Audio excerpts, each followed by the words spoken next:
where the mind is without fear and the head is held high, where knowledge is free.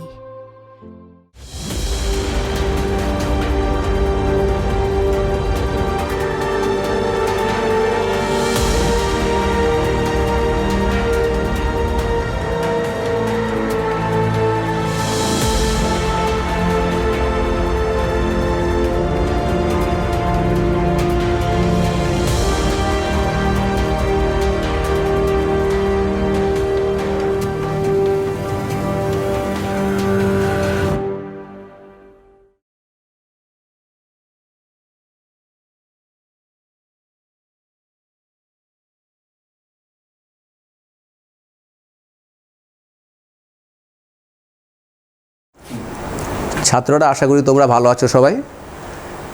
আমাদের মালদা জেলা প্রশাসন এবং DI অফিসের উদ্যোগে অনলাইন ক্লাসের ব্যবস্থা করা হয়েছে, তো সেটা কয়েকদিন ধরেই চলছে। তো আজকে সেটা হবে সেটা হচ্ছে ক্লাস 10-এর বিষয় হচ্ছে স্নায়ুতন্ত্র। আমি অর্জুন কুমার দাস, মহিষমাটি ধীরেন্দ্রনাথ সাহা বিদ্যাভবনের লাইফ সায়েন্সের টিচার। আজকে আমরা পড়ব স্নায়ুতন্ত্র ক্লাস 10-এর। তো আমরা জানি যে জীব, উদ্ভিদ প্রাণী উভয়ই বাইরের থেকে যখন কোনো পরিবর্তন যখন হয় তখন সেটা আমরা বুঝতে পারি। কিভাবে বুঝতে পারি? সাহায্য কে করছে বুঝতে, আমাদের শরীরে কোন অর্গান বুঝতে সাহায্য করছে, সেই জিনিসগুলো দেখব। প্রথমে বলি যে এককোষী জীব যারা রয়েছে ওদের ক্ষেত্রে কী হয়, একটা কোষই, যেমন অ্যামিবার কথা যদি বলি আমরা বা প্যারামেশিয়ামের কথা যদি বলি আমরা, তাহলে একটা কোষ কী করে, সম্পূর্ণ কাজই করে। সম্পূর্ণ কাজ মানে চলন গমন থেকে শুরু করে খাদ্য গ্রহণ, তারপরে রেসপিরেশন, তারপরে হচ্ছে রিপ্রোডাকশান একটা কোষই করে ইউনিসেলুলারের ক্ষেত্রে।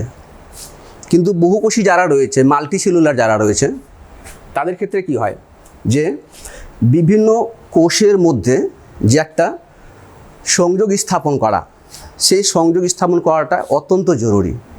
কেন জরুরি? কারণ বিভিন্ন অর্গানের মধ্যে যে অনেকগুলো কোষ রয়েছে, সেই কোষগুলো কোথায় কি কাজ করছে সেটা যদি নিজেদের মধ্যে যদি একটা সংযোগ স্থাপন করতে যদি না পারে, তাহলে শরীরের বিভিন্ন অর্গানের মধ্যে সংযোগ স্থাপন করা সম্ভব হবে না। ফলে বিভিন্ন অর্গানে কি কাজ হচ্ছে সেই কাজগুলো কিন্তু একটা অর্গান আর একটা অর্গান কিন্তু বুঝতে পারবে না। সেই কারণেই মাল্টিসেলুলার যারা রয়েছে, বহুকোষী জীব যারা রয়েছে, সেই মাল্টিসেলুলার জীবেদের মধ্যে বিভিন্ন কোষের মধ্যে বিভিন্ন অর্গানের মধ্যে সমন্বয় সাধন করার জন্য, সংযোগ স্থাপন করার জন্য দুই রকমের ব্যবস্থা রয়েছে। ঠিক আছে, দুই রকমের ব্যবস্থা রয়েছে। কি কি দুই রকমের ব্যবস্থা রয়েছে? একটাকে বলা হয় নিউরাল কন্ট্রোল বলা হয়, মানে একটা হচ্ছে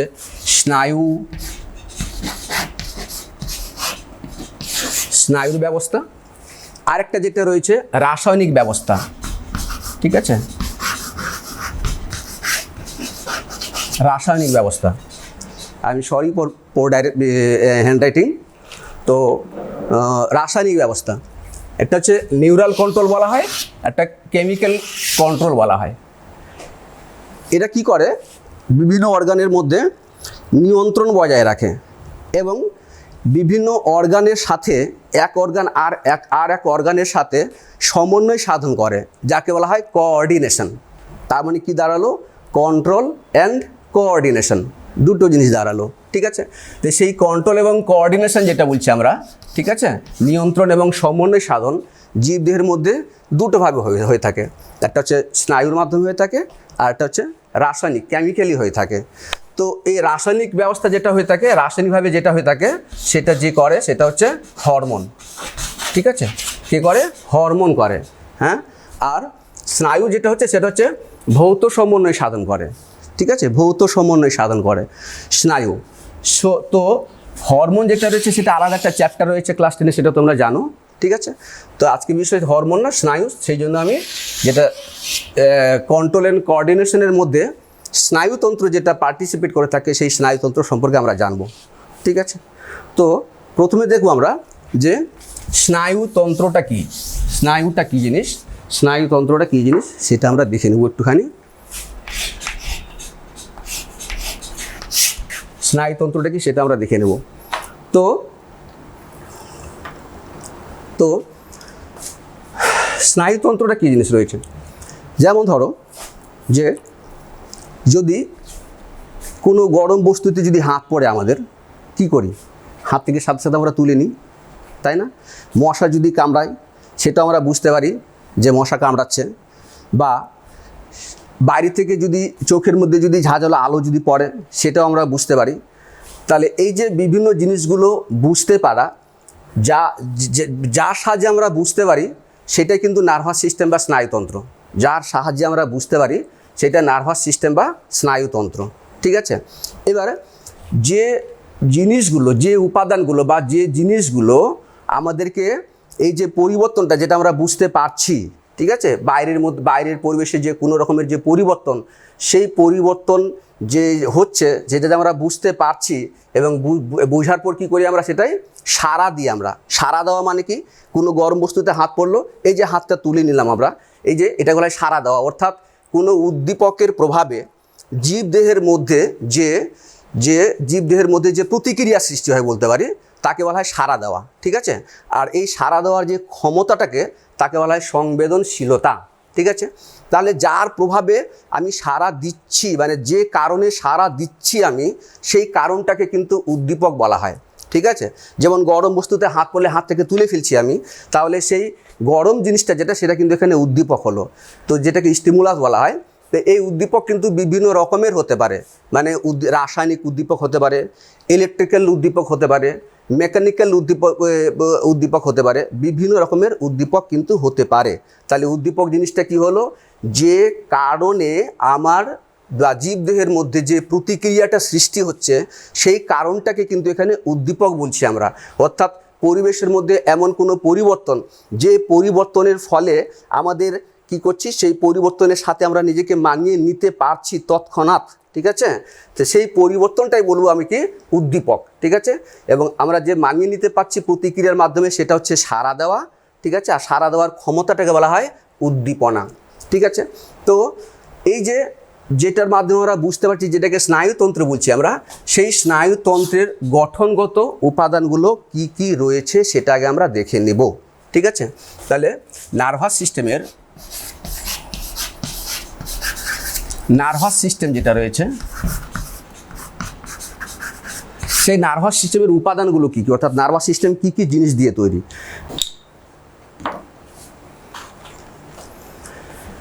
তাহলে নার্ভাস সিস্টেমের যে দুটো উপাদান রয়েছে, সেই দুটো উপাদানের মধ্যে প্রধান যেটা, সেটা হচ্ছে কি নিউরন, আর 2 নম্বর যেটা, সেটা হচ্ছে ধারক কোষ বলা হয়। ধারক কোষ বা এটাকে সাপোর্টিং সেল বলা হয়, ধারক কোষ বা সাপোর্টিং সেল বলা হয়, ঠিক আছে? এই ধারক কোষ বা সাপোর্টিং সেল এটা আবার বিভিন্ন রকমের হয়, ঠিক আছে? যেমন একটা হচ্ছে বলা হয় নিউরোগ্লিয়া,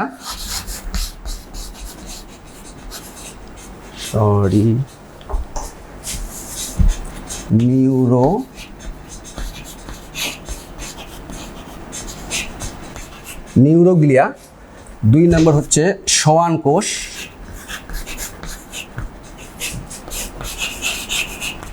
আর 3 নম্বর হচ্ছে স্যাটেলাইট সেল বলা হয়।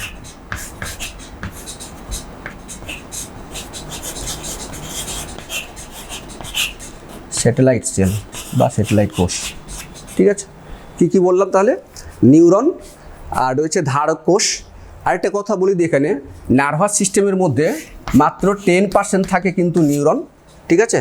আর ধারক কোষ বা সাপোর্টিং সেল যেটা রয়েছে সেটা হচ্ছে 90% থাকে, ঠিক আছে? সেই ধারক কোষের মধ্যে কি হলো, নিউরোগ্লিয়া, তারপর হচ্ছে সোয়ান কোষ, আরেকটা হচ্ছে স্যাটেলাইট কোষ। তবে একটা জিনিস এখানে মনে রাখতে হবে, এই নিউরোগ্লিয়াটা কিন্তু আমাদের যে নার্ভাস সিস্টেমের যে ভাগগুলো রয়েছে সেই ভাগের মধ্যে দেখবো আমরা একটু পরে, যে তবু একটু আইডিয়াটা বলি দিই একটুখানি, তাহলে বুঝতে সুবিধা হবে। নার্ভাস সিস্টেমের দুটো পার্ট রয়েছে মেনলি, ঠিক আছে? মানে যেটা রয়েছে নার্ভাস সিস্টেমের, এটা হচ্ছে সেন্ট্রাল নার্ভাস সিস্টেম, সিএনএস বলা হয়, আর এটা হচ্ছে পিএনএস, মানে peripheral nervous system. Central nervous system কোনটা জাস্ট একটু বলে দিই, তারপরে ওখানে আবার ফিরছে, হ্যাঁ, তাহলে ওটা বুঝতে সুবিধা হবে। এটা যদি আমাদের মস্তিষ্ক হয়ে থাকে, এটা যদি সুষুম্না কাণ্ড যদি হয়ে থাকে, ঠিক আছে, তো মস্তিষ্ক এবং সুষুম্না কাণ্ডের মধ্যে স্নায়ুতন্ত্রের যে পার্ট রয়েছে সেটাকে বলা হচ্ছে সেন্ট্রাল নার্ভাস সিস্টেম, ঠিক আছে, কেন্দ্রীয় স্নায়ুতন্ত্র। আর আমাদের এবার এই মস্তিষ্ক এবং সুষুম্না কাণ্ড থেকে যে স্নায়ুগুলো বেরিয়েছে, যেমন আমাকে মনে করো, ধরো বা প্রত্যেকে নিজেরা ধরো যে আমাদের ব্রেন যেটা রয়েছে, ব্রেন মাথার খুলির মধ্যে ব্রেন রয়েছে, আর যেটা আমাদের স্পাইনাল কর্ড মানে যেটাকে সুষুম্না কাণ্ড বলছি আমরা, সেটা কোথায় রয়েছে, আমাদের ব্যাকবোনের ভিতরে ঢুকে রয়েছে, মানে মেরুদণ্ডের ভিতরে রয়েছে। তাহলে এই দুটো অংশ, এই যে মস্তিষ্ক আর যে সুষুম্না কাণ্ড যেটা বলছি আমি, মস্তিষ্ক আর সুষুম্না কাণ্ড, এটা হচ্ছে আমাদের সেন্ট্রাল নার্ভাস সিস্টেম, কেন্দ্রীয় স্নায়ুতন্ত্র, ঠিক আছে।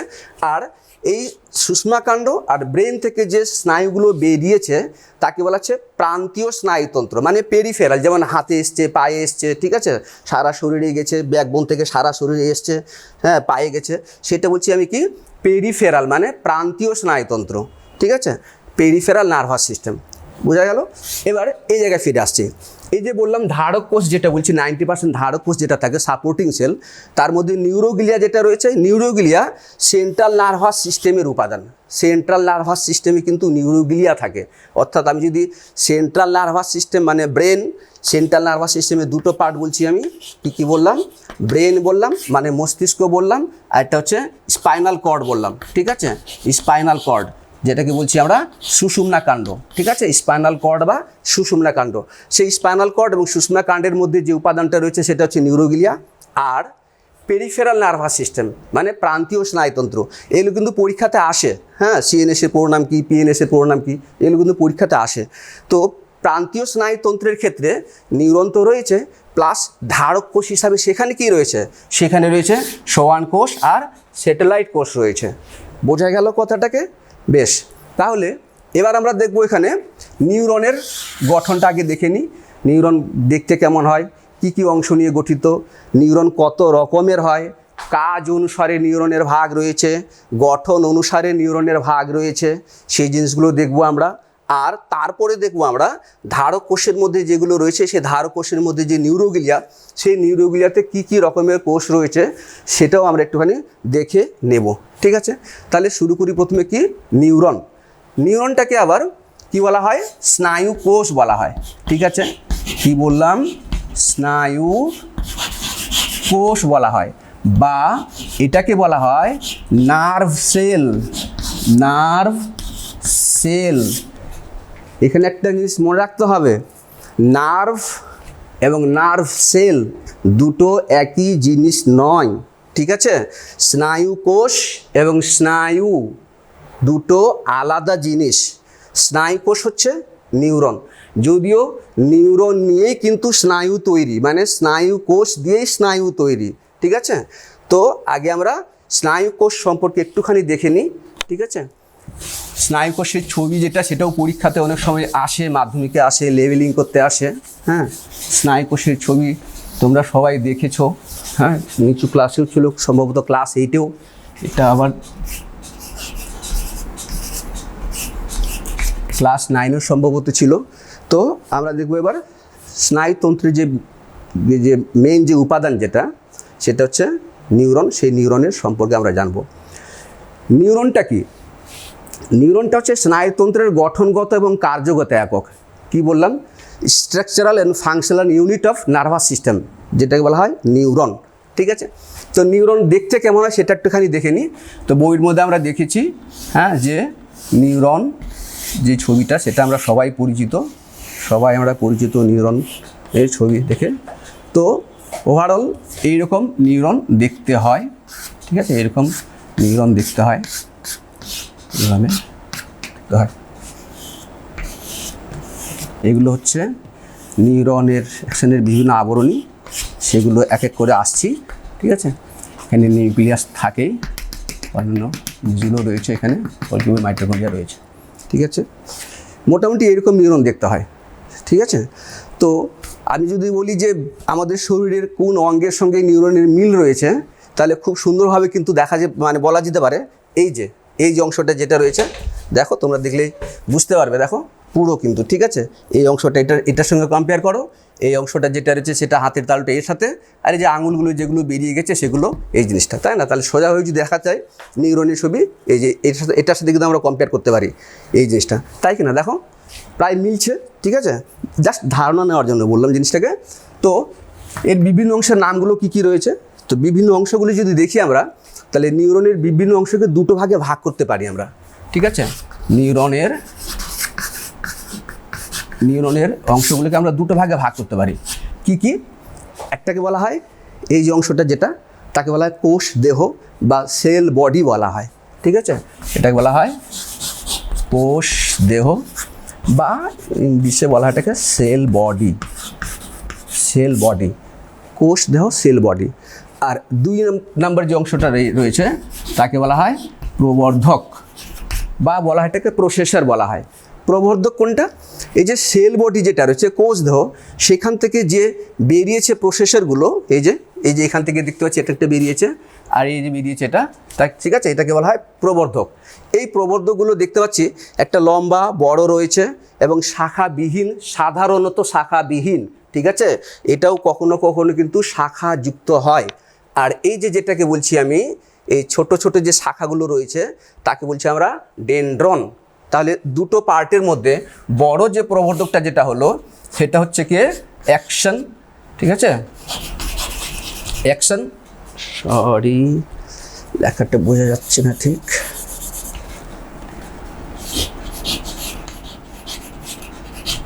অ্যাকশন। আর ছোট ছোট যে প্রবর্ধকগুলো যেগুলো রয়েছে তাকে বলছি আমরা ডেনড্রন।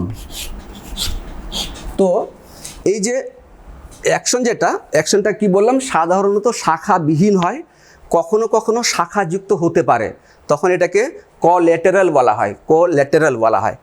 ডেনড্রন ছোট ছোট শাখাগুলোকে ডেনড্রন বলছি। ডেনড্রনগুলো কিন্তু ব্রাঞ্চড মানে শাখা প্রশাখাযুক্ত, এই শাখা প্রশাখাগুলোকে বলছি আমি কি ডেনড্রাইট বলছি, ঠিক আছে। ডেনড্রাইট কিন্তু আবার এক রকমের আঠা হয়, ঠিক আছে, ওটা না কিন্তু, হ্যাঁ, ডেনড্রাইট, বোঝা গেল কথাটাকে, ডেনড্রন আর ডেনড্রাইট। এবার একটা কথা বলে রাখি, আমরা সাধারণত বইয়ের মধ্যে দেখেছি বা পড়েছি যে নিউরনের মধ্যে যেটা অ্যাকশন সাধারণত বড় হয়, ডেনড্রনগুলো ছোট হয়, ঠিক আছে। কিন্তু অনেক সময় ডেনড্রন বড় হয়, অ্যাকশন ছোট হয়। কোন জায়গায় সেটা আসবো, যদি আজকে সম্ভব হয় সেই জায়গায় পৌঁছাতে তাহলে বলবো। তবু একটুখানি বলে রাখি, আমাদের যে স্পাইনাল কর্ড যেটা রয়েছে মানে সুষুম্না কাণ্ড যেটা রয়েছে, তো সুষুম্না কাণ্ডের মধ্যে যে স্নায়ুগুলো রয়েছে আমরা দেখবো সেখানে সব স্নায়ুগুলো ওখানে মিশ্র প্রকৃতির হয়, ঠিক আছে। সেন্সিয়া এবং চেস্টিও যেটা রয়েছে, ঠিক আছে, এফারেন্ট আর ইফারেন্ট যেটা রয়েছে, সেই এফারেন্ট ইফারেন্ট নার্ভগুলো মিলে আমাদের সুষুম্না কাণ্ডের সুষুম্না কাণ্ড থেকে যে স্নায়ুতন্ত্রগুলো রয়েছে মানে স্নায়ুগুলো রয়েছে সেগুলো গঠিত। তো সেই ক্ষেত্রে আমরা দেখব সেন্সরি নিউরনগুলো সুষুম্না কাণ্ডের ক্ষেত্রে সেন্সরি নিউরনের মানে সংজ্ঞাবহ নিউরন কোনটা আসছে একের পর এক, ঠিক আছে। আমি যে জায়গাগুলো পরে থেকে আসবো আবার সেই জায়গাগুলো জাস্ট একটুখানি বলে দিচ্ছি।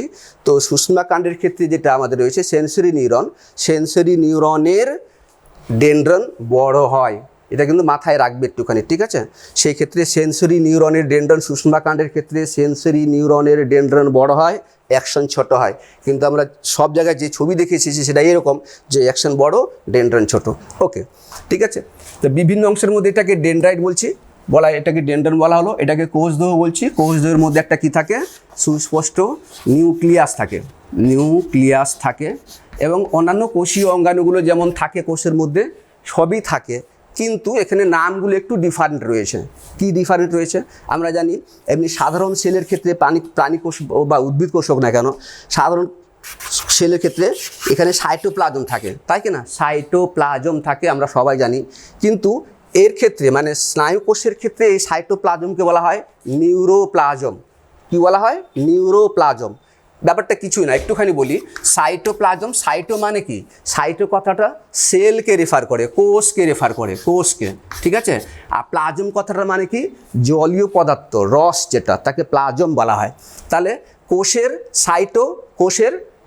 সাইটোপ্লাজম, আর এটা যেহেতু নিউরন সেই জন্য এর প্লাজমকে বলবো আমরা নিউরোপ্লাজম, যেহেতু নিউরন সেই জন্য নিউরোপ্লাজম বলবো, ঠিক আছে।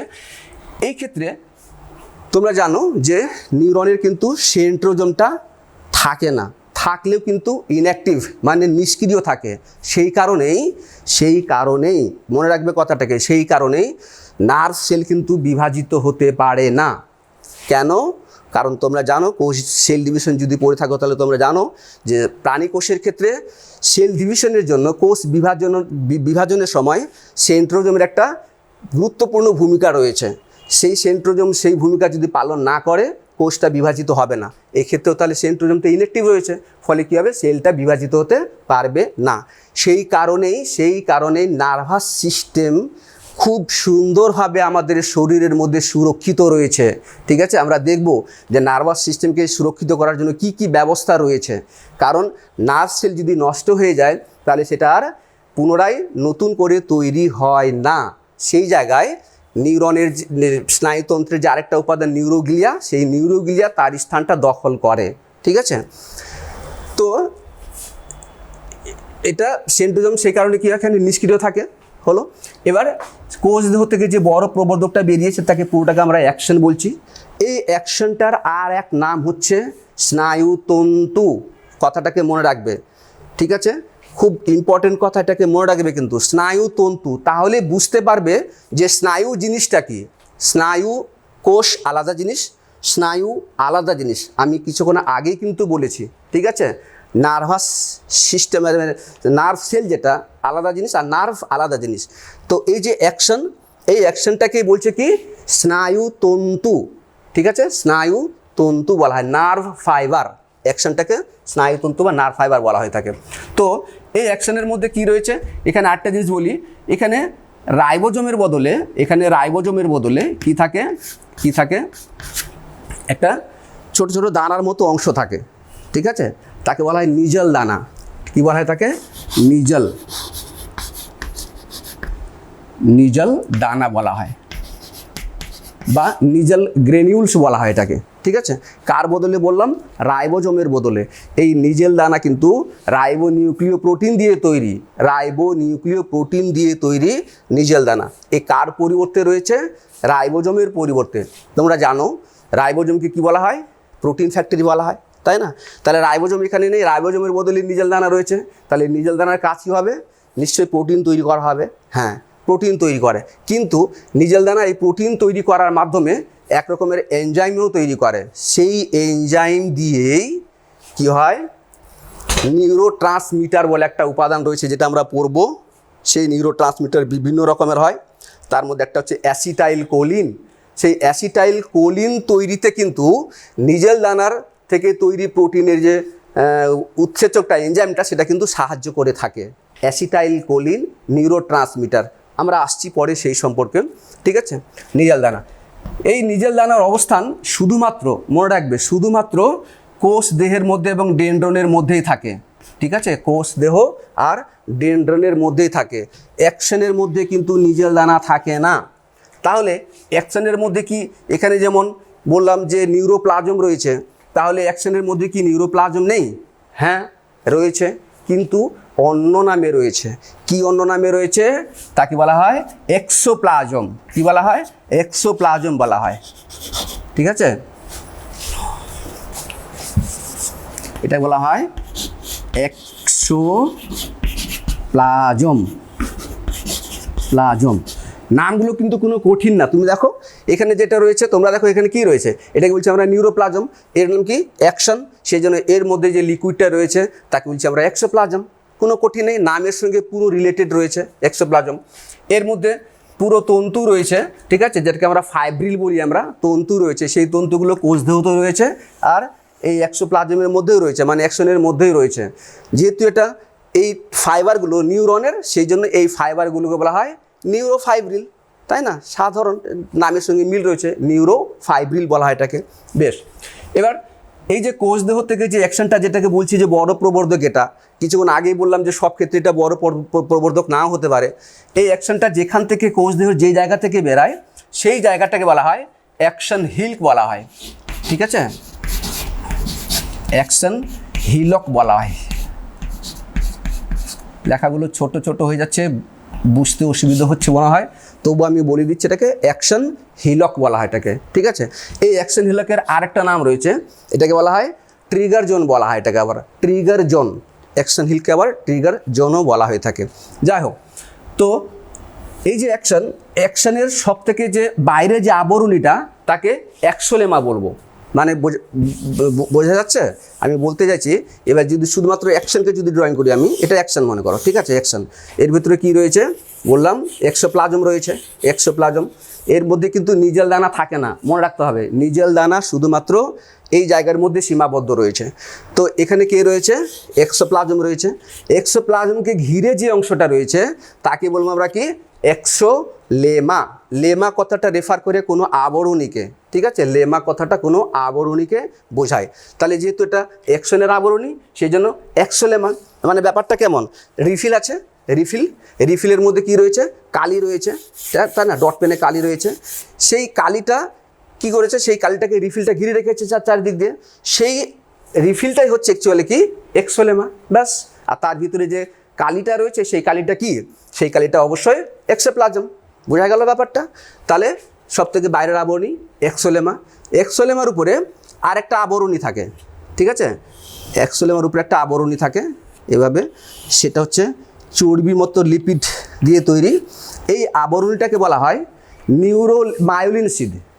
কী বলা এটাকে, মায়োলিন সিদ বলা হয়, মায়োলিন সিদ।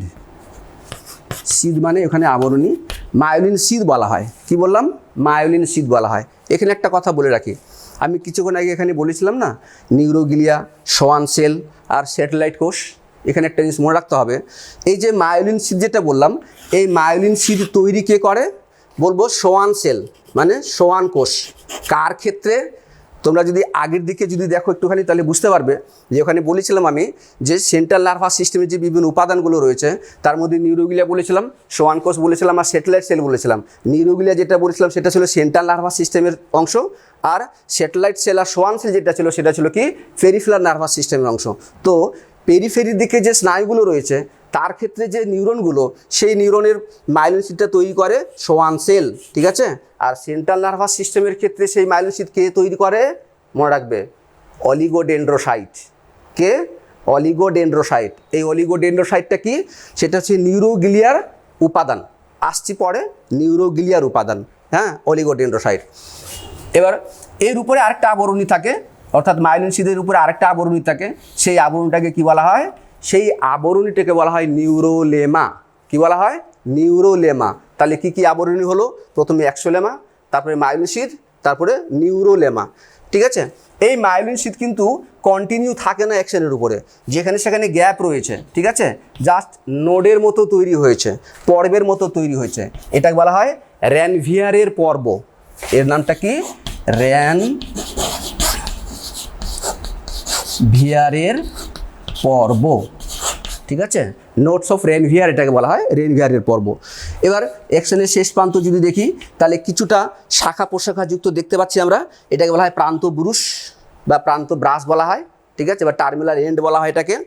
শেষের দিকে দেখতে পাচ্ছি আমরা ছোট ছোট বোতামের মতো স্ফীত অংশ রয়েছে, এই বোতামের মতো স্ফীত অংশগুলোকে বলা হয় সাইনেপটিক নব বলা হয়, সাইনেপটিক নব। আর এই সাইনেপটিক নবের মধ্যেই কি থাকে, ছোট ছোট থলি থাকে, সেই ছোট ছোট থলির মধ্যে থাকে এক রকমের রাসায়নিক পদার্থ যাকে বলছি আমরা কি, অ্যাসিটাইল কোলিন, নিউরো ট্রান্সমিটার হিসাবে কাজ করে, ঠিক আছে। আমরা যদি প্রথমে ক্লাসের শুরুতে বলেছিলাম যেটা আমাদের ভৌত সমন্বয়ক হিসাবে কাজ করে, রাসায়নিক সমন্বয়ক হিসাবে কাজ করে আমাদের শরীরের মধ্যে কারা, হরমোন। কিন্তু যদি খুব সূক্ষ্মভাবে যদি বিচার করা যায় তাহলে দেখা যাবে যে ভৌত সমন্বয় হিসাবে কাজ করলেও এই যে জায়গাটাতে, মানে একটা নিউরন থেকে আরেকটা নিউরন যখন উদ্দীপনা যখন প্রবাহিত হয় তখন কিন্তু এখানে এক রকমের রাসায়নিক পদার্থ কিন্তু পার্টিসিপেট করে, ঠিক আছে। তার নাম হচ্ছে কি, অ্যাসিটাইল কোলিন। আরও বিভিন্ন রকমের নিউরো ট্রান্সমিটার রয়েছে। তাহলে আমরা কিন্তু 100% কখনোই বলতে পারবো না যে স্নায়ুতন্ত্রের ক্ষেত্রে এটা ভৌত সমন্বয়ক হিসাবে সবসময় কাজ করে, কারণ এখানে কিছু রাসায়নিক পদার্থ রয়েছে যেগুলো কিন্তু উদ্দীপনা পরিবহনে সাহায্য করে থাকে। বোঝা গেল? তো এই হচ্ছে একটা নিউরনের বিভিন্ন অংশগুলো, কাজগুলো যদি বলি এখানে তাহলে কাজই হবে। এই ডেনড্রাইট সবসময়, ডেনড্রনগুলো সবসময় উদ্দীপনা গ্রহণ করে, মানে উদ্দীপকের প্রভাবে যে জিনিসটা আমাদের দেহের মধ্যে তৈরি হয় সেই উদ্দীপনাটাকে গ্রহণ করে কে? ডেনড্রাইট। তো ডেনড্রাইট সবসময় রিসেপ্টর হিসাবে কাজ করে, গ্রাহক হিসাবে কাজ করে। কিসের গ্রাহক? উদ্দীপনা গ্রহণের গ্রাহক হিসাবে কাজ করে এই ডেনড্রাইটগুলো, ঠিক আছে? মানে আমাদের শরীরের মধ্যে অ্যাকচুয়ালি কী হয় যে এখানে গরম বস্তু, যে মনে করো কোনো যে এটা গরম বস্তু রয়েছে, টাচ হলো এখানে, তাহলে সেই গরম উদ্দীপনাটা গ্রহণ করার জন্য আমাদের শরীরের মধ্যে বিভিন্ন রকমের রিসেপ্টর রয়েছে, গ্রাহক রয়েছে, ঠিক আছে? চাপ গ্রাহক রয়েছে, তাপ গ্রাহক রয়েছে, তারপরে হচ্ছে যে ব্যথা গ্রাহক রয়েছে, বিভিন্ন রকমের গ্রাহক রয়েছে, ঠিক আছে? তোমরা দেখবে বইয়ের মধ্যে, হ্যাঁ, মার্কেলের চাকতি, তারপরে রুফিনের প্রান্ত স্থান, প্যাসিনিয়ান কণিকা, এগুলো সব গ্রাহক রয়েছে। সেই গ্রাহক কি করে? বাইরের থেকে উদ্দীপনাটাকে প্রথমে গ্রহণ করে। সেই গ্রাহক থেকে উদ্দীপনাটা নিউরনের কোন অংশ নেয়? ডেনড্রাইট, ডেনড্রন, ঠিক আছে? ডেনড্রন নিয়ে সেই উদ্দীপনা কি করলো? কাকে দিল? কোষদেহকে। কোষদেহ কী করে উদ্দীপনাটা কী করবে? অ্যাকশনকে দেবে, ঠিক আছে? এই অ্যাকশন কি করবে? এই অ্যাকশন পরবর্তী নিউরনকে দেবে, অথবা এই অ্যাকশন যদি সরাসরি আমাদের সেন্ট্রাল নার্ভাস সিস্টেমের সঙ্গে যুক্ত থাকে তাহলে সেন্ট্রাল নার্ভাস সিস্টেমকে দেবে, মানে কেন্দ্রীয় স্নায়ুতন্ত্রকে দেবে।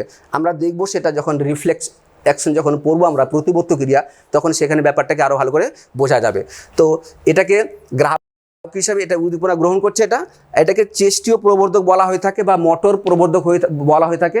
কারণ কি? কোষ দেহ থেকে উদ্দীপনাটা অ্যাকশনের মাধ্যমে আসছে, তো এই অ্যাকশনটাকে অ্যাকচুয়ালি কী বলা হয়? চেষ্টীয় প্রবর্ধক বলা হয়ে থাকে। বোঝা গেল? এই হচ্ছে অ্যাকশনের গঠন এবং কাজগুলো। এবার অ্যাকশন বিভিন্ন নিউরনের বিভিন্ন অংশ এবং কাজগুলো। এবার নিউরনের গঠনটা তো আমরা দেখলাম। এবার নিউরন কিন্তু বিভিন্ন রকমের হতে পারে, ঠিক আছে? বিভিন্ন রকমের নিউরন হতে পারে। কি কি বিভিন্ন রকমের নিউরন হতে পারে একটুখানি আমরা দেখে নিই। যে নিউরনকে গঠন হিসাবে ভাগ করা হয়েছে, আবার নিউরনকে কাজ হিসাবেও কিন্তু ভাগ করা হয়েছে। গঠন হিসাবে কি কি আমরা এখনই দেখলাম যে ছবিটা, ঠিক আছে? ছবিটা কি দেখলাম? আমি কিছুক্ষণ আগেই বললাম, জাস্ট এরকম ছবিটা দেখেছি, তাই কি না? এগুলো হচ্ছে ডেনড্রন, এটা কোষদেহ, এটা হচ্ছে অ্যাকশন, ঠিক আছে? তো নিউরনের গঠন কি এছাড়া আর অন্য কিছু হতে পারে? যে নিউরনের গঠন অনুসারে বিভিন্ন ভাগ করা হয়েছে? বলছে হ্যাঁ, হতে পারে। কি হতে পারে? এমন হতে পারে যে কোনো নিউরন শুধুমাত্র কোষ দিয়ে তৈরি, মানে কোষ দেহ দিয়ে তৈরি, কোনো রকমের প্রবর্ধক নেই, ঠিক আছে? তাহলে এটাকে কি বলবো? আমি এ পলার বলবো, মানে মেরুহীন, না ডেনড্রন আছে না অ্যাকশন রয়েছে, ঠিক আছে? মেরুহীন। এইরকম নিউরন কোথায় পাবো আমি? আমাদের দেহে কিন্তু পাওয়া যায় এরকম। আমাদের অ্যাড্রিনাল গ্ল্যান্ড আছে না, হরমোনে পড়েছো তোমরা, অ্যাড্রিনাল গ্ল্যান্ডের যে মেডুলা অঞ্চল, সেই মেডুলা অঞ্চলে কিন্তু এইরকমই নিউরন থাকে, ঠিক আছে? আর কীরকম নিউরন হতে পারে? দেখা গেলো কোষ দেহটা রয়েছে আর একটা মাত্র প্রবর্ধক রয়েছে, হয় অ্যাকশন রয়েছে, নাহলে হয়তো ডেনড্রন রয়েছে। বোঝা গেল? তাহলে এটাকে কী বলবো আমি? ইউনিপলার বলবো, মানে এক মেরু নিউরন বলবো। এটা সাধারণত ভ্রূণের ক্ষেত্রে দেখা যায়, মানে আমাদের মাতৃগর্ভের মধ্যে যখন বেবি যখন ডেভেলপড হয়, ঠিক আছে, সেই ভ্রূণের মধ্যে এই ইউনিপোলারটা সাধারণত দেখা যায়। আর কি রয়েছে? বাইপোলার হতে পারে। বাইপোলার মানে কি? একটা অ্যাকশন রয়েছে, একটা হয়তো ডেনড্রন রয়েছে, তাহলে এটাকে দ্বিমেরু বলবো, বাইপোলার। এই বাইপোলার নিউরনটা কোথায় পাবো আমরা? তা আমাদের যে চোখ আছে, আই চোখ যখন পড়াবো, ঠিক আছে, তখন সেখানে আবার বলবো। তবুও বলে রাখি, আমাদের চোখের মধ্যে যে সবথেকে ভেতরে যে লেয়ার, যেটাকে রেটিনা বলা হয়, ঠিক আছে, সেই রেটিনা কিন্তু স্নায়ুর লেয়ার, ওখানে অসংখ্য স্নায়ুকোষ রয়েছে। সেই স্নায়ুকোষগুলো চোখের ক্ষেত্রে কি হয়? বাইপোলার হয়, ঠিক আছে, দ্বিমেরু হয়। এটা মনে রাখতে হবে, চোখের রেটিনাতে দ্বিমেরু স্নায়ুকোষ রয়েছে। আর কি পাবো আমি? তাহলে এটাকে কি বললাম? ইউনিপোলার বললাম। এটাকে ভুল বলছি, এটাকে বলছে কি? মেরুহীন। এটা হচ্ছে ইউনিপোলার। এটা ইউনিপোলার। এটা কি বললাম? এটা বাইপোলার বললাম। আর কি হতে পারে? আর একটা রয়েছে সিউডো ইউনিপোলার। মানে কেমন? এটা কোষ দেহ থেকে কি বেরোলো? দেখতে পাচ্ছি যে একটা প্রবর্ধক বেরিয়ে গিয়ে এই প্রবর্ধকটা অ্যাকশন আর ডেনড্রনে কনভার্ট হয়েছে।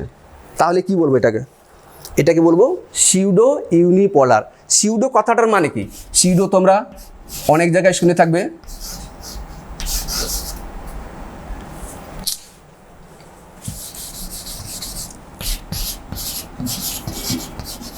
এই যে সিউডো কথাটা অনেক জায়গায় তোমরা শুনে থাকবে। কি সিউডো কথাটার মানে হচ্ছে ছদ্ম, মানে নকল, মানে আসল নয়। যেমন অ্যামিবার গমন অঙ্গের নাম কি? ক্ষণপদ। ওটাকে ইংলিশে কি বলে, সিউডোপোডিয়া। সিউডো মানে নকল। তো অনেক জায়গায় সিউডো কথাটা শুনতে পাবে, সিউডো মানে আসল নয়। তাহলে এটাকে কি বলছি আমরা, সিউডো ইউনিপোলার। কেন সিউডো ইউনিপোলার বলছি, কারণ কোষ দেহ থেকে প্রথমে একটা প্রবর্ধক বেরিয়েছে, মনে হচ্ছে একটা প্রবর্ধক বেরিয়েছে, বেরিয়ে গিয়ে তারপরে দুটো একটা অ্যাকশন একটা ডেনড্রন দেখতে পাচ্ছি, মানে দুটো প্রবর্ধক দেখতে পাচ্ছি আমরা। যেহেতু আসলে এটা দুটো, কিন্তু দেখে মনে হচ্ছে এটা কি একটা, সেই জন্য বলা হয় ছদ্ম এক মেরু, কিন্তু আছে আসলে দুটো মেরু আসলে রয়েছে, সিউডো ইউনিপোলার। এটা কোথায় পাবো আমরা, এই সিউডো ইউনিপোলারটা পাওয়া যায়, ভালো করে মনে রাখবে কোথায় পাওয়া যায়, আমাদের যে স্পাইনাল কর্ড রয়েছে, মানে সুষুম্না কাণ্ড যেটা রয়েছে, সুষুম্না কাণ্ডের মধ্যে যে নিউরনগুলো উদ্দীপনাকে গ্রাহক থেকে, ঠিক আছে, রিসেপ্টর থেকে উদ্দীপনাকে সুষুম্না কাণ্ডে নিয়ে আসে, মানে কেন্দ্রীয় স্নায়ুতন্ত্রের একটা পার্ট সুষুম্না কাণ্ড, সেখানে নিয়ে আসে, সেই নিউরনগুলো কিন্তু হয় সিউডো ইউনিপোলার হয়ে থাকে। বোঝা গেল কথাটাকে, অবস্থানটা কোথায়। আর কি রয়েছে, আর আর যেটা বললাম কিছুক্ষণ যে ছবিটা গেছিলাম, এই যে এরকম, তাদের এখানে কি হচ্ছে, এটা কোষ দেহ, এখানে অনেকগুলো মেরু রয়েছে, ডেনড্রন অনেকগুলো রয়েছে, অ্যাকশন একটা রয়েছে, তাহলে এটাকে কি বলবো, মাল্টিপোলার বলবো, মানে বহু মেরু বলবো। বোঝা গেল, মানে এই যে কিছুক্ষণ আগে যেটা করলাম না, এই যে এইভাবে করে দিয়ে, এই যে এইভাবে করে দিয়ে, তাহলে এটা ডেনড্রন, এটাও ডেনড্রন, এটা অ্যাকশন, তাহলে এক্ষেত্রে এটাকে কী বলবো আমি, মাল্টিপোলার বলবো, বহু মেরু বলবো। বোঝা গেল, এই হচ্ছে গঠন অনুসারে নিউরনের শ্রেণী বিভাগ। এবার দেখবো আমরা কাজ অনুসারে, খুব ইম্পর্ট্যান্ট, কাজ অনুসারে, এই কাজ অনুসারে নিউরনের কি কি রয়েছে খুব ভালো করে শুনবে এখানে, তাহলে কিন্তু স্নায়ুর গঠনটাও মোটামুটি ভালো করে বুঝতে পারবে। কাজটা কি রয়েছে বলছে, কাজ অনুসারে স্নায়ুকোষ বা নিউরনকে আমরা তিনটা ভাগে ভাগ করতে পারি, কাজ অনুসারে কটা ভাগে ভাগ করতে পারি, তিনটা ভাগে ভাগ করতে পারি আমরা, তিনটা ভাগে।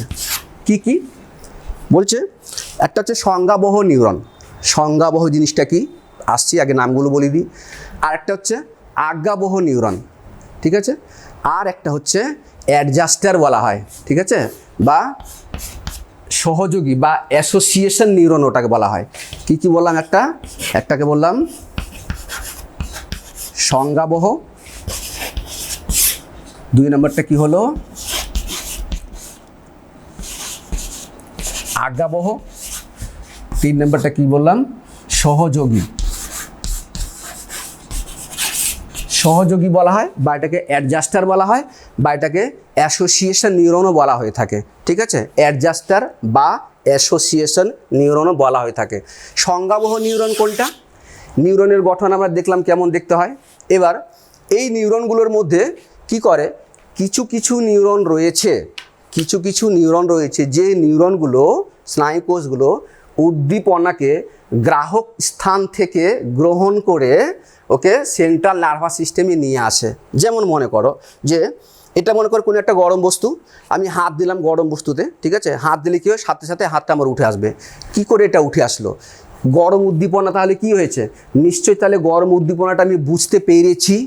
এই বুঝতে পেরেছি মানে কিভাবে বুঝতে পারলাম, কে সাহায্য করলো এটা বুঝতে, সেটা হচ্ছে আসল কথা। তো আমি কিছুক্ষণ আগেই বললাম যে আমাদের সারা দেহের মধ্যে যে নিউরনগুলো রয়েছে, সেই নিউরনের ডেনড্রাইট গ্রাহক স্থান থেকে, কিছুক্ষণ আগেই বললাম আমাদের স্কিনের মধ্যে বিভিন্ন রকমের গ্রাহক রয়েছে, চাপ গ্রাহক, তাপ গ্রাহক রয়েছে, শৈত্য গ্রাহক রয়েছে, ব্যথা গ্রাহক রয়েছে।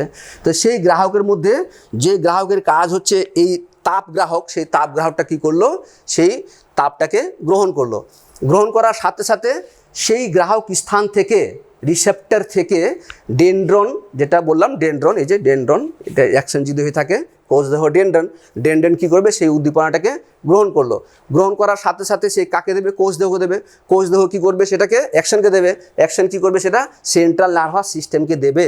মানে ব্যাপারটা এরকম, এটা যদি মস্তিষ্ক, এটা যদি সেন্ট্রাল নার্ভাস সিস্টেম যদি হয়ে থাকে, সেন্ট্রাল নার্ভাস সিস্টেম, এটা যদি স্পাইনাল কর্ড মানে সুষুম্না কাণ্ড যদি হয়ে থাকে, তাহলে এখান থেকে কি হয়েছে, এই যে নিউরন যেটা, ঠিক আছে, এই নিউরনের এখানে কে রয়েছে, এখানে ডেনড্রাইটগুলো রয়েছে, ডেনড্রনগুলো রয়েছে, সেই ডেনড্রন উদ্দীপনা গ্রহণ করলো গ্রাহক স্থান থেকে, করে নিয়ে সেই উদ্দীপনাটা সেই নিউরন দিয়ে কোথায় আসলো, আমাদের সেন্ট্রাল নার্ভাস সিস্টেমের, মনে করো যে স্পাইনাল কর্ডে আসলো।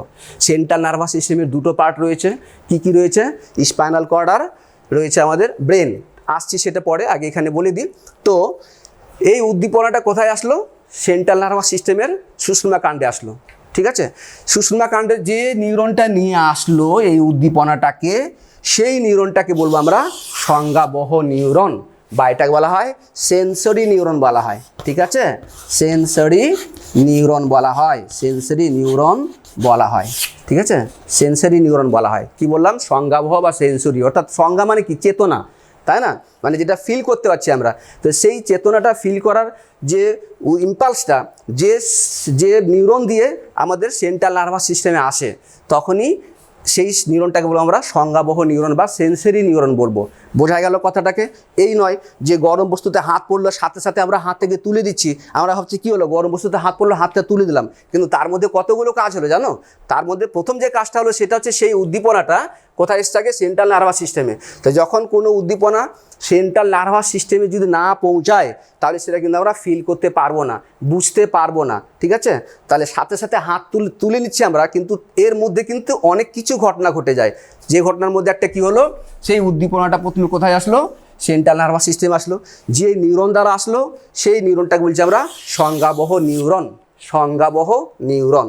এখানে আরেকটা জিনিস আমি বলে দিই, কি বলেছিলাম? নিউরনের যে অ্যাকশনগুলো রয়েছে, সেই অ্যাকশনগুলোকে কি বলেছিলাম মনে আছে? অ্যাকশনগুলোকে কি বলা হয়? এই অ্যাকশনগুলোকে বলা হয় আবার স্নায়ুতন্তু, স্নায়ুতন্তু বলা হয়। এই রকম অনেকগুলো স্নায়ুতন্তু দিয়ে কিন্তু স্নায়ু তৈরি হয়। এই কথাটাকে কিন্তু মাথায় রাখতে হবে। অনেকগুলো স্নায়ুতন্তু দিয়ে স্নায়ু তৈরি হয়, ঠিক আছে? সেটাও আসবো পরে আমরা, যে কীভাবে স্নায়ুটা তৈরি হচ্ছে, তারপরে কী কী লেয়ার রয়েছে, কী কী আবরণী রয়েছে, ঠিক আছে? সেটাকে দেখবো আমরা পরে। এখন কি বললাম? সংজ্ঞাবহ নিউরন। তাহলে যে নিউরন উদ্দীপনাকে সেন্ট্রাল নার্ভাস সিস্টেমে নিয়ে আসছে তাকে আমরা সংজ্ঞাবহ বলছি। আজ্ঞাবহ কোনটা? এই যে বললাম না, গরম বস্তুতে হাত দিলাম তো আমরা সাথে সাথে তুলে ফেললাম, তো প্রথম জিনিসটা কি হলো? উদ্দীপনাটা সেখান থেকে এসছে কোথায়? নার্ভাস সিস্টেমে, মানে সেন্ট্রাল নার্ভাস সিস্টেমে।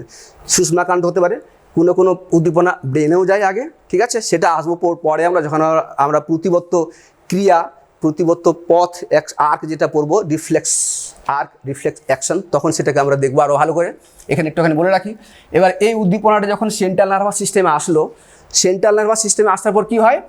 এই উদ্দীপনাটা আবার ফিরে যায়। কোথায় ফিরে যাবে? কারকে, ইফেক্টর বলা হয়। ইফেক্টর বা কি বলা হয় ওটাকে? কারক বলা হয়, কারক বা ইফেক্টর বলা হয়। এই কারক বা ইফেক্টর কি বলছে? এই কারক বা ইফেক্টর হিসাবে হতে পারে পেশি মানে মাসল, আর হতে পারে কোনো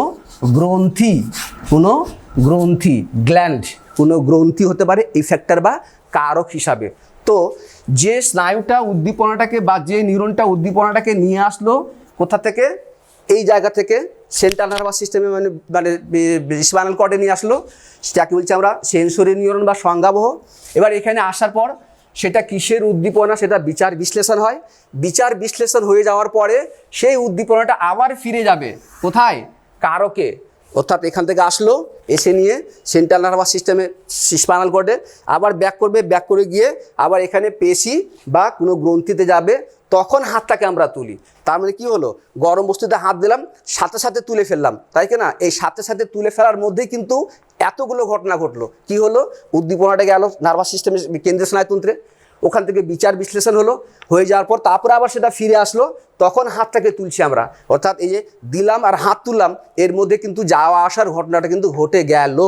তো যে নিয়ে গেল উদ্দীপনাটা, যে নিউরনটা উদ্দীপনাটা গ্রাহক থেকে সেন্ট্রাল নার্ভাস সিস্টেমে নিয়ে গেল, সেই নিউরনটাকে বলছি আমরা সংজ্ঞাবহ, মানে সংজ্ঞাকে বহন করছে যে, চেতনাটাকে বহন করছে যে, বহ মানে বহন করা, এখানে সেন্সরি নিউরন। আজ্ঞাবহ কোনটা? এখানে বিচার বিশ্লেষণ হয়ে যাওয়ার পরে উদ্দীপনা যখন আবার কারকে ফিরে যাচ্ছে, কারক মানে কি বলেছিলাম, কি হতে পারে? পেশি বা গ্রন্থি। সেখানে যখন ফিরে যাচ্ছে, তো যে রাস্তা দিয়ে যাচ্ছে, যে নিউরনটা নিয়ে গেল, সেই নিউরনটাকে বলবো আমরা আজ্ঞাবহ। আজ্ঞা মানে আদেশকে বহন করে নিয়ে যাচ্ছে। আদেশটা কোথায় হয়েছিল? এই জায়গাতে তৈরি হয়েছিল, ঠিক আছে? সে বহন করে নিয়ে যাচ্ছে, সেই জন্য তাকে বলা হয় আজ্ঞাবহ। নেক্সট কি রয়েছে? সহযোগী গ্রন্থি কোনটাতে? সহযোগী নিউরন কোনটা তাহলে? সহযোগী নিউরন কোনটা? তাহলে এটা বোঝা গেল। সংজ্ঞাবহ কোনটা, আজ্ঞাবহ কোনটা বোঝা গেল? বোঝা গেছে নিশ্চয়, আশা করি। এবার দেখবো কি আমরা সহযোগী, সহযোগী কোনটা বা অ্যাডজাস্টার কোনটা আমরা দেখবো সেটাকে পরে, কিন্তু একটুখানি বলে রাখি, যদি সুষুম্না কাণ্ডকে যদি আমরা দেখি, একটা ক্রস সেকশন করি, যদি আমরা ভিতরটা দেখি, তাহলে সেটা আমরা দেখতে পাবো। এই সম্পর্কে পরে বলবো আরও আমি, ঠিক আছে। এখানে ভিতর দিকে থাকে যেটা, সেটা হচ্ছে এই শেপ বা বাটারফ্লাই শেপ থাকে, এটাকে গ্রে ম্যাটার বলা হয়, এটাকে হোয়াইট ম্যাটার বলা হয়, মানে ধূসর বস্তু, আর এটা হচ্ছে শ্বেত বস্তু বলা হয়, ঠিক আছে। এই যে সেন্সরি নিউরন যেটা উদ্দীপনা যেটা নিয়ে আসলো এই জায়গাটাতে, ঠিক আছে, এই দিক থেকে যে নিয়ে গেল কারকে, তাকে বলছি আমরা আজ্ঞাবহ। উদ্দীপনা যে নিয়ে আসলো সেন্ট্রাল নার্ভাস সিস্টেমে, তাকে বলছি আমরা সংজ্ঞাবহ নিউরনটা। আর এই আজ্ঞাবহ এবং সংজ্ঞাবহ নিউরনের মাঝে সেন্ট্রাল নার্ভাস সিস্টেমের মধ্যে যে নিউরনটা রয়েছে, ঠিক আছে, তাকে বলছি আমরা সহযোগী নিউরন বা অ্যাসোসিয়েশন নিউরন বলা হয়, বা অ্যাডজাস্টার নিউরন বলা হয়। অ্যাডজাস্টার কেন, সহযোগী কেন? কারণ এখানে সংজ্ঞাবহ উদ্দীপনাটা, এখানে কি হয়, এই যেটা ইফারেন্ট যেটা বলছি আমরা, ইফারেন্ট নিউরন, অর্থাৎ যেটাকে আমরা আজ্ঞাবহ নিউরন বলছি আমরা, সেই আজ্ঞাবহ নিউরনকে, সেই উদ্দীপনাটাকে পরিবর্তন করে দিয়ে, মানে সংজ্ঞাবহ উদ্দীপনাটাকে পরিবর্তন করে দিয়ে আজ্ঞাবহতে কনভার্ট করে, এবং আজ্ঞাবহ নিউরন তখন সেটাকে কারকে নিয়ে যায়। তাহলে এটাই হচ্ছে কি সহযোগী নিউরন বা অ্যাডজাস্টার নিউরন। বোঝা গেল গঠন অনুসারে নিউরন বিভিন্ন অংশগুলো কত রকমের হয় তার অবস্থানটাও বললাম। আর এখানে কি বললাম, কাজ অনুসারে 3 রকমের বললাম, সংজ্ঞাবহ একটা, আজ্ঞাবহ একটা, একটা হচ্ছে সহযোগী। বোঝা গেল নিশ্চয়ই, আশা করি। বেশ, এবার দেখব আমরা স্নায়ুতন্ত্রের উপাদানগুলোর মধ্যে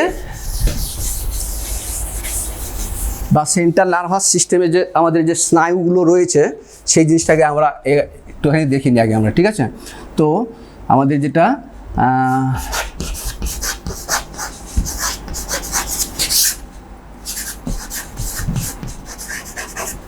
নার্ভাস সিস্টেমের মধ্যে যদি আমরা দেখি যে ভাগগুলো কি কি রয়েছে, তো দুটো ভাগ বলবো মেনলি। কি কি? একটা হচ্ছে সিএনএস, সেন্ট্রাল নার্ভাস সিস্টেম, আর একটা হচ্ছে পিএনএস, পেরিফেরাল নার্ভাস সিস্টেম, ঠিক আছে।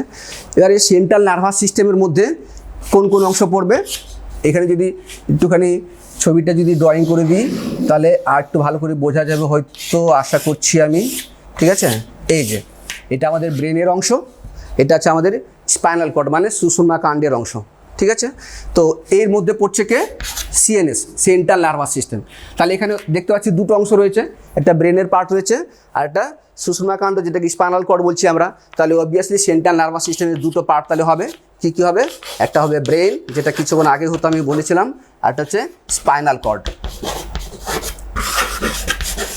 মানে মস্তিষ্ক আর সুষুম্না কাণ্ড, ঠিক আছে। এবারে পেরিফেরাল নার্ভাস সিস্টেম বা এটাকে বলা হয় প্রান্তীয় স্নায়ুতন্ত্র। প্রান্তীয় মানে কি? শেষের দিকে যাচ্ছে, মানে এখান থেকে বেরিয়ে এবার যেগুলো যাচ্ছে, এটা হাতে গেল, পায়ে গেল, ঠিক আছে, সারা শরীরে গেল, এই মাথা থেকে বেরিয়ে, ঠিক আছে, মুখে গেল, হ্যাঁ, কানে, মানে মুখমণ্ডলের মধ্যে যা রয়েছে, ঠিক আছে, এগুলো সব গেল এখানে।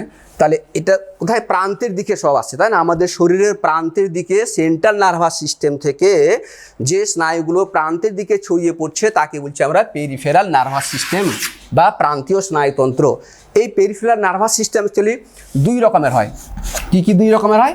একটা হচ্ছে সোমাটিক বলা হয় বা দেহ প্রান্তীয় স্নায়ুতন্ত্র বলা হয়, সোমাটিক। আরেকটা হচ্ছে অটোমেটিক মানে স্বয়ংক্রিয় স্নায়ুতন্ত্র বলা হয়, ঠিক আছে। অটোমেটিক বা স্বয়ংক্রিয় স্নায়ুতন্ত্র বলা হয়, সোমাটিক আর অটোমেটিক। সোমাটিক কোনটা? একটুখানি শুনলে ভালো করে বুঝতে পারবে যে এটা তো ব্রেন আর সুষুম্না কাণ্ডতে চলে গেল কার মধ্যে? কার মধ্যে? সেন্ট্রাল নার্ভাস সিস্টেমের মধ্যে। এবার সেন্ট্রাল নার্ভাস সিস্টেম থেকে যেগুলো বেরিয়েছে সেটা হচ্ছে পেরিফেরাল নার্ভাস সিস্টেম। এই পেরিফেরাল নার্ভাস সিস্টেমের মধ্যে সোমাটিক মানে দেহজ কোনটা? এই যে সুষুম্না কাণ্ড থেকে যেগুলো বেরিয়েছে সবই সোমাটিকের মধ্যে পড়বে, সবই সোমাটিকের মধ্যে পড়বে। তাহলে সোমাটিকের মধ্যে যেগুলো পড়ছে সেটা 2 রকমের পড়ছে। কি কি? ব্রেন থেকে বেরোনো পেরিফেরাল নার্ভাস সিস্টেম, আর সুষুম্না কাণ্ড থেকে বেরোলো পেরিফেরাল নার্ভাস সিস্টেমের মধ্যে সোমাটিকটা। তাহলে সোমাটিকের মধ্যে আসবে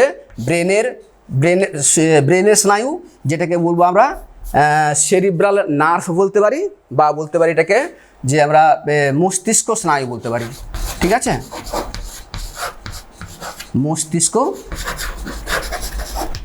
মস্তিষ্ক স্নায়ু। আর একটা কি হবে, একটা যেটা হবে সেটা হচ্ছে সুষুম্না স্নায়ু। এই যে সুষুম্না কাণ্ড থেকে যেগুলো বেরিয়েছে সেটাকে বলি আমরা সুষুম্না স্নায়ু বলবো, ঠিক আছে।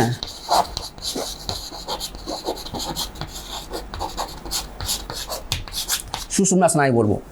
এই মস্তিষ্ক স্নায়ু আমাদের ক্ষেত্রে সংখ্যাটা হচ্ছে 12 জোড়া। 12 জোড়া মনে রাখতে হবে, পরীক্ষাতে আসে, ঠিক আছে। আমাদের ক্ষেত্রে শুধু বললে হবে না, 12 জোড়া কাদের কাদের ক্ষেত্রে থাকে জাস্ট একটুখানি বলে দিই।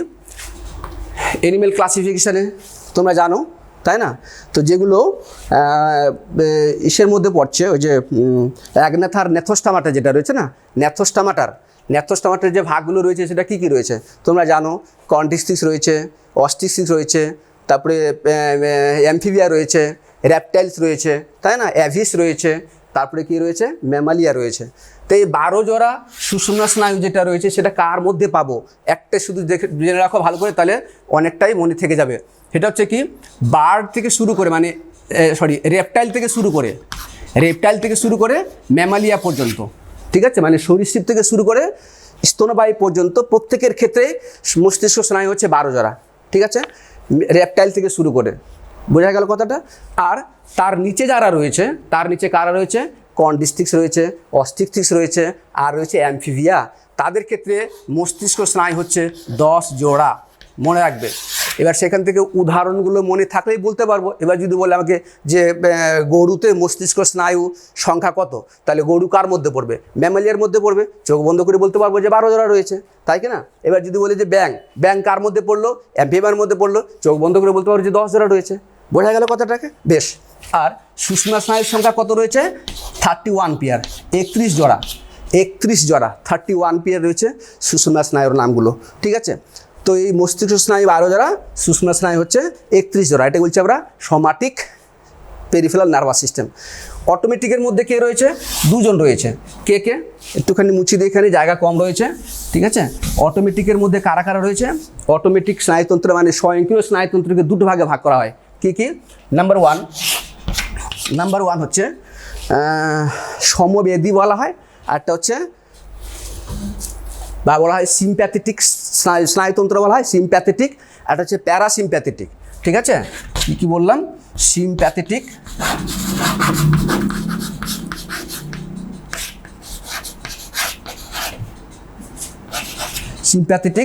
একটা হচ্ছে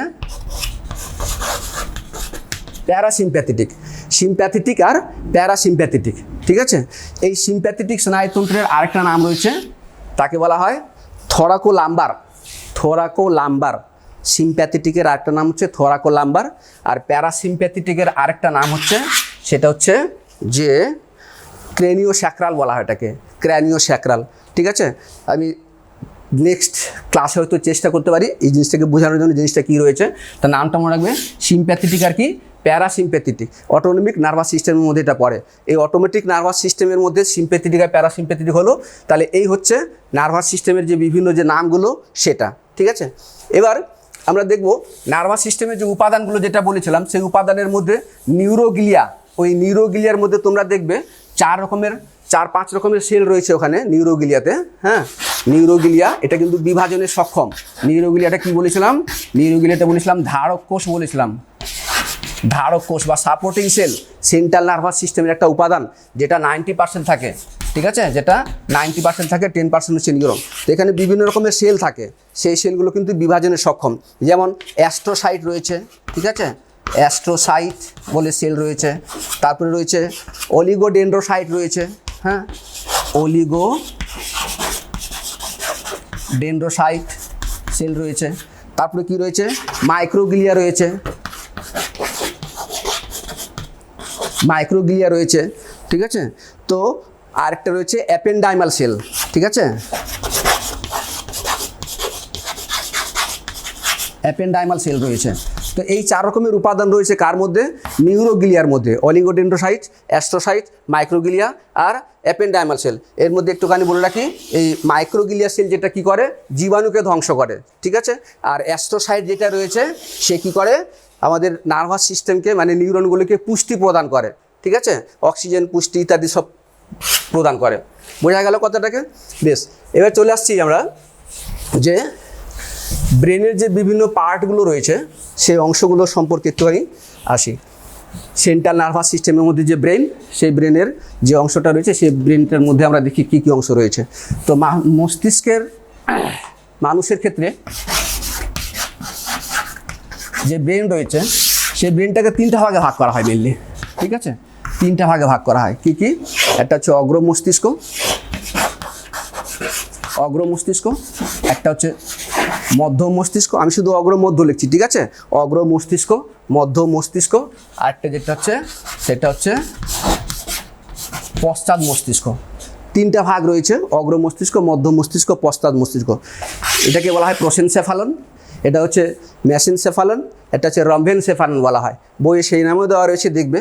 এই যে এবারে অগ্র মস্তিষ্ক যেটা রয়েছে, এই অগ্র মস্তিষ্ককে 2টো ভাগে ভাগ করা হয়, ঠিক আছে। তো তোমাদের সিলেবাসের মধ্যে অতটা নেই, তবু আমি ভাগগুলো বলছি। 2টো ভাগের মধ্যে কি কি রয়েছে? একটা হচ্ছে ডায়েনসেফালন, একটা হচ্ছে টেলেনসেফালন, ঠিক আছে। কী কী বললাম? ডায়েনসেফালন, আর একটা হচ্ছে টেলেনসেফালন।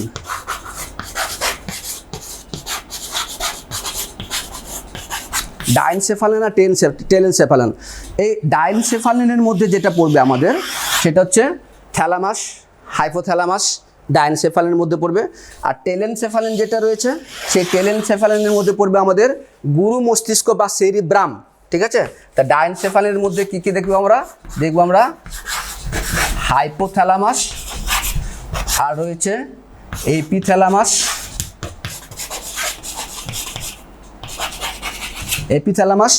আর টেলেনসেফালন যেটা রয়েছে, টেলেনসেফালনের মধ্যে আমাদের সিলেবাসে যেটা রয়েছে সম্ভবত সেটা হচ্ছে কি, যে গুরু মস্তিষ্ক, যেটাকে বলা হয় সেরিব্রাম বলা হয়, ঠিক আছে, সেরিব্রাম বা বলা হয় এটাকে গুরু মস্তিষ্ক বলা হয়, ঠিক আছে, সেরিব্রাম বা গুরু মস্তিষ্ক বলা হয়, ঠিক আছে। টেলেনসেফালনের মধ্যে মধ্য মস্তিষ্ক যেটা রয়েছে, টেলেনসেফালনের আরেকটা, এখানে অগ্র মস্তিষ্কের মধ্যে আরেকটা জিনিস রয়েছে টেলেনসেফালনের মধ্যে, যেটাকে নাসা মস্তিষ্ক বলা হয়, নাসা মস্তিষ্ক, ঠিক আছে। নাসা মস্তিষ্ককে আবার বলা হয় অলফ্যাক্টরি লোব বলা হয়, যেটা গন্ধ শুঁকতে আমাদের সাহায্য করে, অলফ্যাক্টরি লোব, ঠিক আছে। মধ্য মস্তিষ্কের তেমন আমাদের সিলেবাসে নেই, তবুও মধ্য মস্তিষ্কের 2টো ভাগ রয়েছে। সেই 2টো ভাগের মধ্যে একটাকে বলা হয় টেকটাম, আর একটাকে বলা হয় সেরিব্রাল পেডাঙ্কেল, ঠিক আছে। একটাকে বলা হয় টেকটাম বলা হয়, আর একটাকে বলা হয় সেরিব্রাল পেডাঙ্কেল। আমি এসপি লিখলাম শুধু, সেরিব্রাল পেডাঙ্কেল বলা হয়। টেকটামের অবশ্য ভাগ রয়েছে আরও, ঠিক আছে। টেকটামে ভাগ রয়েছে সুপিরিয়র ক্যালিকুলি, ইনফিরিয়র ক্যালিকুলি, ওটাকে একসাথে বলা হয় কর্পোরা কোয়াড্রিজেমিনা বলা হয় ওটাকে আবার। আর যেটা সেরিব্রাল পেডাঙ্কেল যেটা রয়েছে এরও আবার 3টা ভাগ রয়েছে, ঠিক আছে। ক্রাস সেরিবিসি রয়েছে, টেগমেন্টাম রয়েছে, সাবস্টেন্সিয়া নাইগ্রা রয়েছে। যাই হোক, এগুলো তোমাদের সিলেবাসের মধ্যে নেই, হ্যাঁ। তো এই যে টেকটামের মধ্যে, টেকটামের আর একটা নাম রয়েছে, তাকে বলা হয় অপটিক লোব বলা হয়, ঠিক আছে।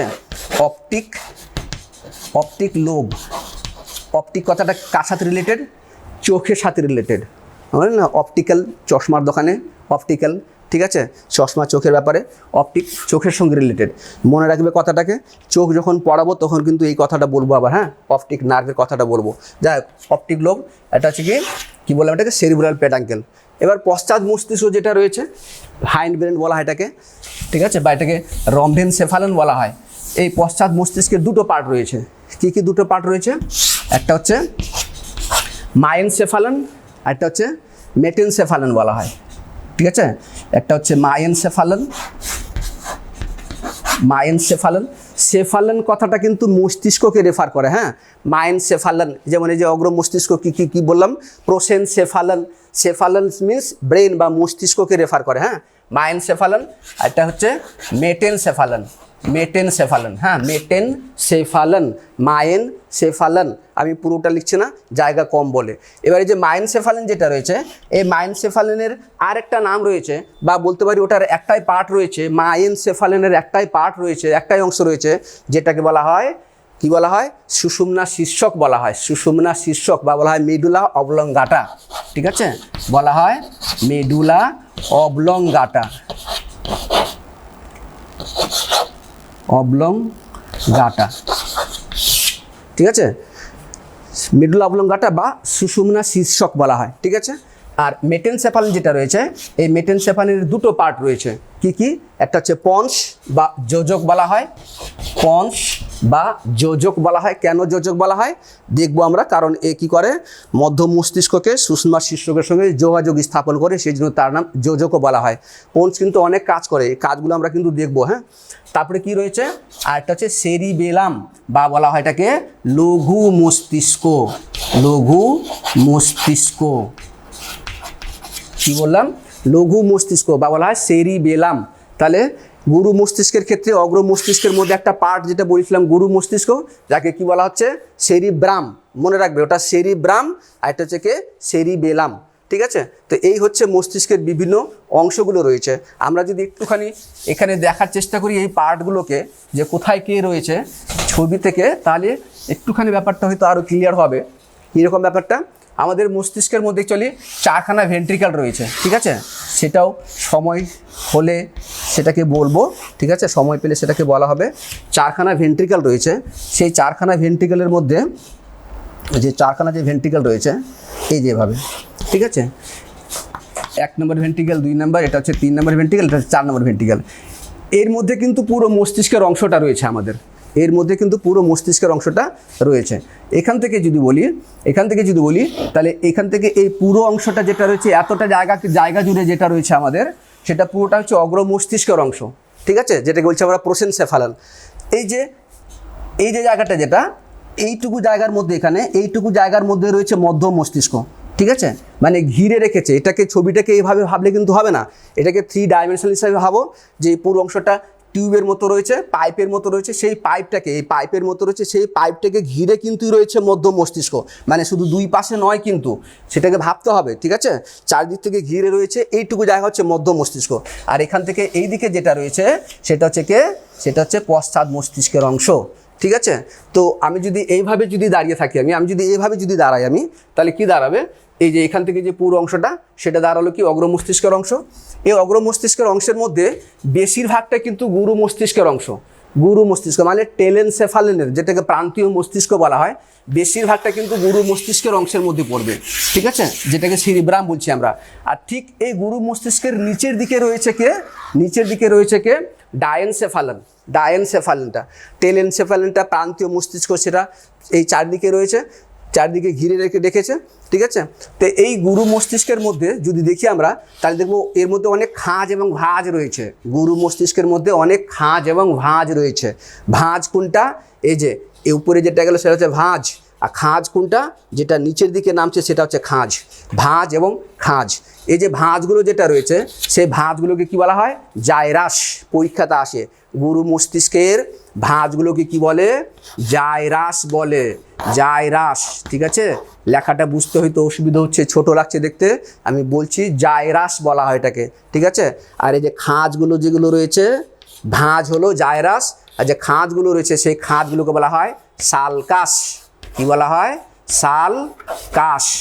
সালকাস, শাল কাঠ নয় কিন্তু, হ্যাঁ, শালকাস মনে রাখবে।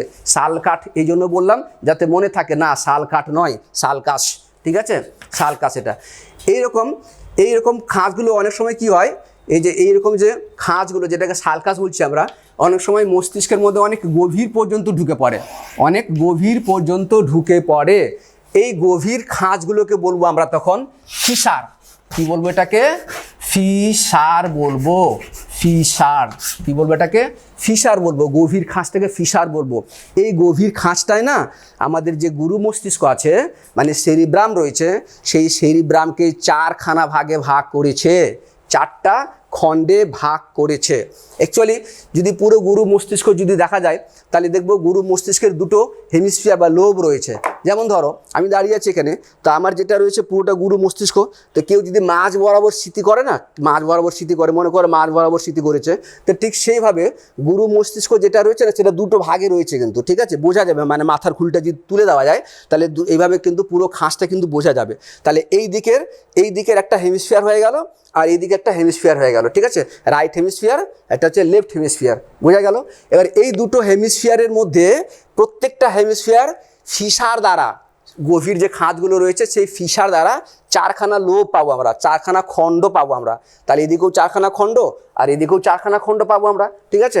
এই দুটো হেমিস্ফিয়ারকে, মানে গুরু মস্তিষ্কের এই দুটো হেমিস্ফিয়ারকে, দুটো গলার্ধকে একটা স্নায়ু যোজক দ্বারা যুক্ত করে রেখেছে ভেতরে ভেতরে, ঠিক আছে, ব্রিজের মতো, বোঝা গেল, ব্রিজের মতো, মানে এদিক দিয়ে ঠিক এখানে যাওয়া যাবে, ব্যাপারটা এরকম ব্রিজের মতো।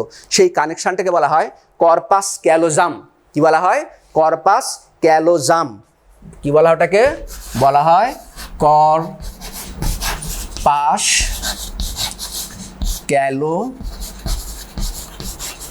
কর্পাস ক্যালোজাম বলা হয়। পরীক্ষাতে আসে গুরু মস্তিষ্কের গলার্ধ দুটো যে স্নায়ু যোজক দ্বারা যুক্ত থাকে তার নামটা কি? তাকে বলা হয় কর্পাস ক্যালোজাম। কালো জাম না কিন্তু, কালো জাম তোমরা খেয়েছো, কালো জাম না, ক্যালোজাম, মনে থাকবে, কালো জাম বলেছি, ক্যালোজাম, হ্যাঁ। তাহলে কর্পাস ক্যালোজাম গুরু মস্তিষ্কের গলার্ধ দুটো যার দ্বারা সংযুক্ত থাকে। এবার এই যে বললাম যে দুটো হেমিস্ফিয়ার, তো এই হেমিস্ফিয়ার ফিসার দ্বারা, ফিসার কোনগুলো? যেগুলো গভীর খাঁজ তাকে ফিসার বলছি। সেই গভীর খাঁজের জন্য আমাদের কি হয়, এই যে এই দিকের হেমিস্ফিয়ার বলো বা এই দিকের হেমিস্ফিয়ার বলো, চারখানা খণ্ডে, চারখানা লোবে বিভক্ত হয়েছে। সেই খণ্ডগুলোর নাম কি রয়েছে? সেগুলোর নাম হচ্ছে, যদি সামনের দিক থেকে যদি বলি, এটা বলা হয় কি? Frontal lobe. ফ্রন্টাল, এটা ফ্রন্টাল, ফ্রন্টে রয়েছে ফ্রন্টাল। এটা যেটা সেটা হচ্ছে প্যারাইটাল, প্যারাইটাল। পিছনে যেটা রয়েছে সেটা হচ্ছে অক্সিপিটাল, অক্সিপিটাল, হ্যাঁ। আর এই পাশে যেটা থাকলো কানের আশেপাশে যেটা, সেটা বলা হয় টেম্পোরাল। তাহলে ফ্রন্টাল, প্যারাইটাল, অক্সিপিটাল, আর এটা টেম্পোরাল। ঠিক সেভাবে এই গলারদের ক্ষেত্রেও একই নামগুলো হবে। এটাও তাহলে কি? ফ্রন্টাল, এখানে কি পাবো আমি? প্যারাইটাল, পেছনে অক্সিপিটাল, এটা কি? টেম্পোরাল। বোঝা গেল কথাটা?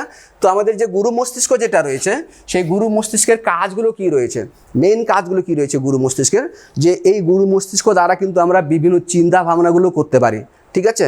চিন্তা ভাবনা করা, দর্শনে সাহায্য করা, দর্শন মানে দেখতে সাহায্য করে গুরু মস্তিষ্ক, কথা বলতে সাহায্য করে গুরু মস্তিষ্ক, ঠিক আছে। বিভিন্ন রকমের আচার ব্যবহারের জন্য দায়ী রয়েছে। বিভিন্ন রকমের এখানে রয়েছে গ্রাহক কেন্দ্র রয়েছে, ঠিক আছে, যেগুলো উদ্দীপনা গ্রহণ করতেও সাহায্য করে, ঠিক আছে। এবং পরিবেশের সঙ্গে সামঞ্জস্য স্থাপনে সাহায্য করছে কি? আমাদের এই গুরু মস্তিষ্ক অংশটা, ঠিক আছে। তো আজকে আমি এখানেই শেষ করছি, হ্যাঁ। এর নেক্সট ক্লাসটা যখন হবে তখন এখান থেকে আমি শুরু করব। গুরু মস্তিষ্ক পর্যন্ত আমাদের করা থাকলো, বিভিন্ন ভাগগুলো আমরা দেখলাম। তোমরা ভালো করে শুনবে, ভালো করে দেখবে। আর যদি কোনো রকমের কোনো প্রবলেম যদি হয়ে থাকে, কোথাও বুঝতে, কোথাও জানতে বা কোথাও বুঝতে যদি অসুবিধা যদি হয়ে থাকে, আমার ফোন নাম্বার দেওয়া থাকলো, হ্যাঁ, 9593957461, 9593 আবার 957461, ঠিক আছে। আর একটা নাম্বার দিয়ে রাখছি, 7001528170, দুটো নাম্বার দেওয়া থাকলো। যদি কোনো রকমের প্রবলেম যদি হয় লাইফ সায়েন্সের, শুধু এই চ্যাপ্টার নয়, যে কোনো চ্যাপ্টারের জন্য যদি কোথাও কোনো প্রবলেম হয় আমাকে জানাতে পারো তোমরা, আমি চেষ্টা করব তোমাদের উত্তর দেওয়ার, ঠিক আছে। কোনো রকমের যদি কোশ্চেন যদি থেকে থাকে আমাকে বলবে, চেষ্টা করব আমি তোমাদেরকে সেই প্রবলেম সলভ করার জন্য, ঠিক আছে। তাহলে আজকে এই পর্যন্ত থাকলো। নেক্সট ক্লাস আমরা মিট করছি কবে? নেক্সট যখন হবে তখন করব, এবং এখান থেকে আমরা কন্টিনিউ করব, ঠিক আছে। এবং সেদিন একটুখানি ফাস্ট করতে হবে, কারণ সেই দিনই আমাকে মানে পুরো চোখ পর্যন্ত পড়াতে হবে, ঠিক আছে। তো সেই জন্য সেদিন একটু ফাস্ট একটু বলবো, একটু মন দিয়ে তোমরা শুনবে, বা এটা তো যখন তোমরা ভিডিও যখন পেয়ে যাবে তখন তোমরা এটাকে বারবার নিজে থেকেও শুনতে পাবে, ঠিক আছে। তাহলে আজকে এখানে শেষ করলাম। নেক্সট দিন আবার আমরা দেখা হচ্ছে, ওকে।